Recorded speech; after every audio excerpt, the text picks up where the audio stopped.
ዛሬ ደግሞ ብሩኬ አስገድዶ መሳም ሆነ እንዴ? በነገራችን ላይ ቤተሰቦቼ ከምሬን ነው ብላችሁ ብሩኬና ሀይሚ በጣም ነው የሚዋደዱት፣ ግን ሁለቱ ጋም እልህ አለ። አንደኛ ብሩኬ የሚሰራው ስራ ልክ አይደለም፣ ስህተት ነው። ሀይሚ ጋም እልህ አለ። በነገራችን ላይ ማለት ነው ዛሬ እንግዲህ ብሩኬን አንቺ ጋር ልደር ሩም ማደር ሁሌ ሰለቸኝ ሲላት ና ነበር ያለችው በቀጥታውኑ። እሷ ግን የጠበቀችው ምን አድርጋ ነው? ኮተቱን አለች ቅራቁምቦውን ሰብስብ ያለች ልብሱን በሁለት ሻንጣ ምናምኑን ሰብስባ ቅራቁምቦውን ይዛልኝ ውጣ በማለት ነበረ ዛሬ እንግዲህ ሀይሚቾ ብሩኬን ያፋጠጠችው ማለት ነው። በዚህ አጋጣሚ ግን ቤተሰቦቼ የሀይሚ ቤተሰቦች ላይክ ለምን አታደርጉም? የኔ ምርጦች ማለት ነው።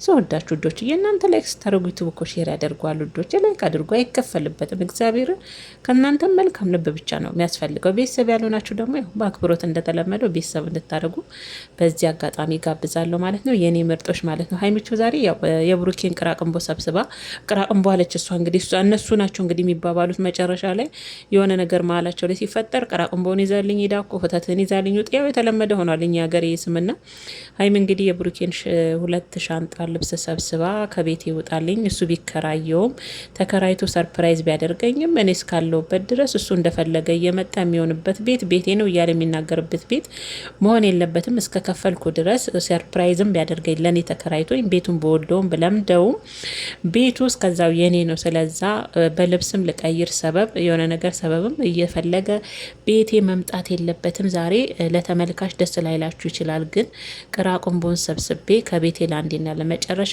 ብሩኬ እንዲወጣ ነው የምፈልገው በማለት እንግዲህ እሱማ ናደር ስላለችው ብሩኬ ዞጥ ዞጥ እያለ ሊያድር ነበር የመጣው። እሷ ግን ከወተቱን ሰብስቤ ቅራቁምቦን ብላ እንግዲህ ይዘህልኝ ውጣ በማለት በመጨረሻም ያው ብሩኬ ሀይምቹን ለማሻፈድም ለማሽኮር መሞክሮ ነበር። አጅሪት ግን ወይ ፍንክች አለች። ያስገድዱም ያው አንገቷ ስርም ያው ስሟታል ማለት ነው። ምን እየሆንክ ነው? አስገድደ ሌላ ነገር ልፈጥር ነው ወይ? ፖሊስ ጋር እደውላለሁ ያለበዛ ውጣልኝ፣ ይሄን ቃን ወርውሬ እኔ በሬን አንተ ወደ መኪና ስትሄድ በሬን እቆልፋለሁ በማለት እንግዲህ ያልሆነ ነገር ውስጥ ገብተው ነበር። ግን አተካሯችሁ ይብቃ። እኔ ግን ሳስብ ሀይሚና ብሩኬ መጀመሪያም አልተጣላችሁም በቃ። ምክንያቱም እንትናችሁ ራሱ የሆነ እርስ በርስ የሆነ የምትሳሳቡት ነገር አለ። የሆነ ስትታዩ ራሱ የሆነ አለ አይደለ? የሆነ ምርር አድርጎ እንደተጣላ ሰው አይደለም፣ ማላችሁ ክፍተት እንዳለ ሰው አይደለም። እና አሰብኩኝ ዝም ብዬ በፊቱንም ብሩኬና ሀይሚማ አልተጣሉም ይመስለኛል።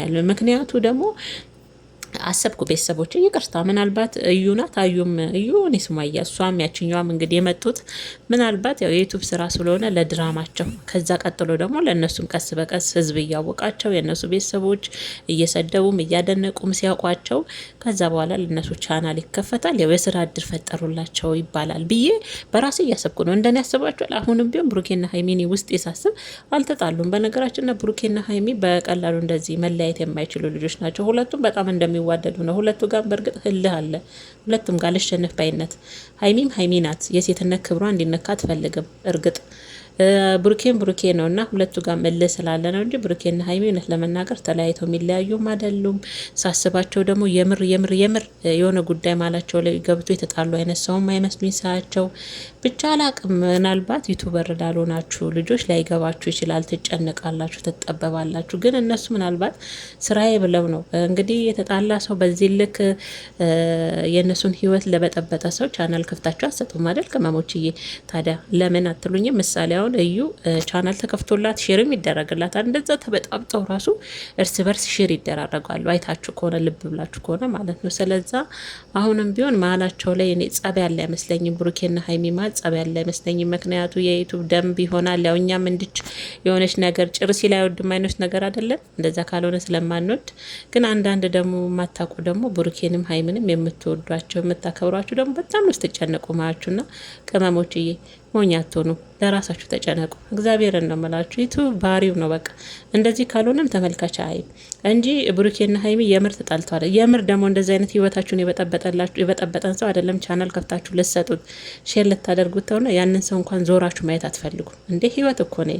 የብሩኬና የሀይሚ ፍቅር ማለት ህይወት ነው፣ ቀልድ አይደለም። ሆነ ቃቃጫውታ አይደለም አይደል እንዴ? ስለዛ እንደዛ ነው። የዩቱብ ህግ ነው። የዩቱብ እንግዲህ ስራ ነው። ለዛ ነው ቅመሞች አተረባሹ። እናቴ ለእናንተ የሚያስብ የለም እናቴ። እነሱ እየፈኩ እየደመቁ ይደጉልን፣ ይለወጡ። ለውጣቸው ደስ ይለናል። ልጆች ናቸው፣ እየሰሩ ነው፣ ብዙ ዋጋ እየከፈሉበት ነው። ዩቱብ ስራ በነገራችን ላይ ቀላል ስራ አይደለም። ብዙ ነገር ማለት ነው። ይደጉ ይለወጡ። ግን እናንተም በዚህ ልክ አትጨነቁ። ብሩኬና ሀይሚ ተለያይተው አይለያዩም። ግን ዛሬ